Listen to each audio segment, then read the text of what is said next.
Don't make me cranky. You won't like me when I'm cranky.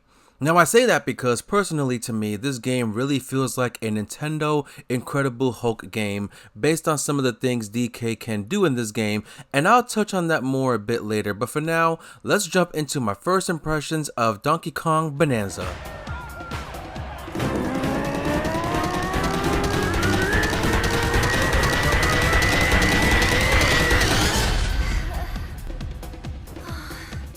Here goes nothing.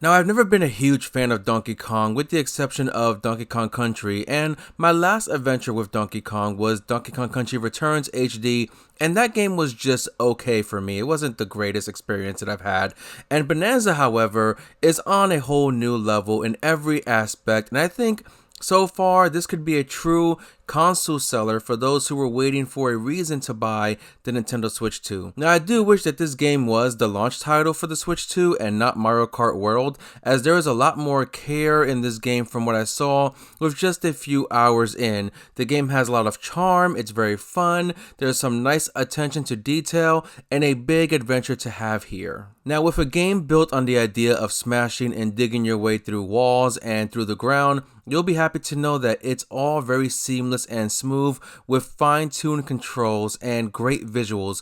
DK looks awesome here, and you will see some small attention to detail like DK shaking himself dry after exiting water, for example. Now, I haven't noticed any major frame rate issues, and with the exception of one small visual glitch that only happened one time that didn't really affect any part of the gameplay whatsoever, I haven't seen any major issues that some other reviewers may have already mentioned. No frame rate issues on my end, no issues with performance, no bugs or glitches, anything like that that's too major or game breaking. Just that one small instance, just to mention it. Now granted, the camera can be a bit wonky and difficult to deal with, especially when you're digging through some tight walls and small spaces, but you can easily just move the camera a bit to readjust.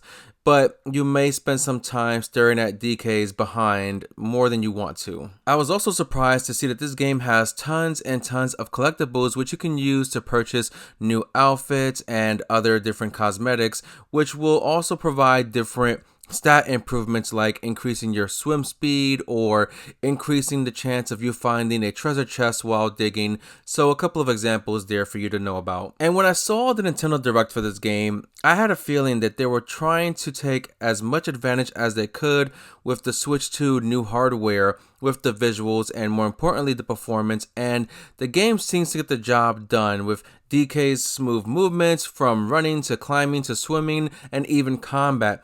DK feels very Incredible Hulk-like, or more specifically like an Incredible Hulk Jr., since he is strong but not as strong as the Hulk until you improve his skills and have your first transformation unlocked, but he also climbs walls very similarly to Hulk Ultimate Destruction, but a lot more smoother and quicker. You can also punch your way through enemies and use pieces of terrain as either a weapon or for you to surf on to traverse a bit faster, pretty similar to what Hulk Ultimate Destruction offered with various items like vehicles to use for these purposes, for example. Now, Pauline is a fun addition to the game as she does have some voice dialogue which can also help you find nearby collectibles, which will come in handy for unlocking the different cosmetics and power-ups that you want to unlock.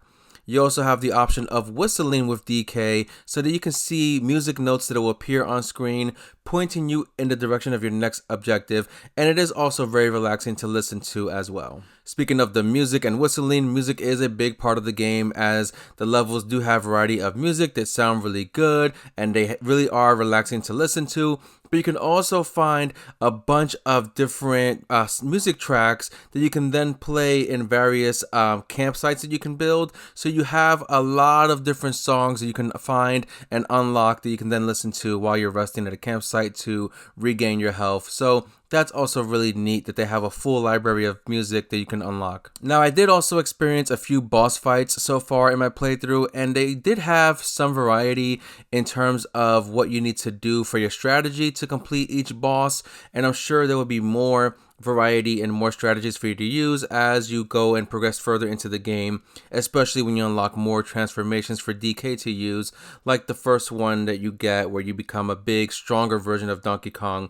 So I'm sure there's going to be other bosses that will make you take advantage of these transformations for the battle. So this is really just a much bigger DK world with new lore, and I'm happy this classic character has a brand new adventure that so far has been quite the fun experience. But just don't buy the amiibo because I think it's overpriced, and what you unlock with the amiibo, I'm told you can also unlock through in-game anyway, so you might only be buying it as a collector item, but it's still overpriced compared to amiibos in the past. But that's going to be my first impressions of Donkey Kong Bonanza for the Nintendo Switch 2. So let me know in the comments down below, are you playing the game? Are you enjoying it? Were you waiting for something big to buy a Switch 2?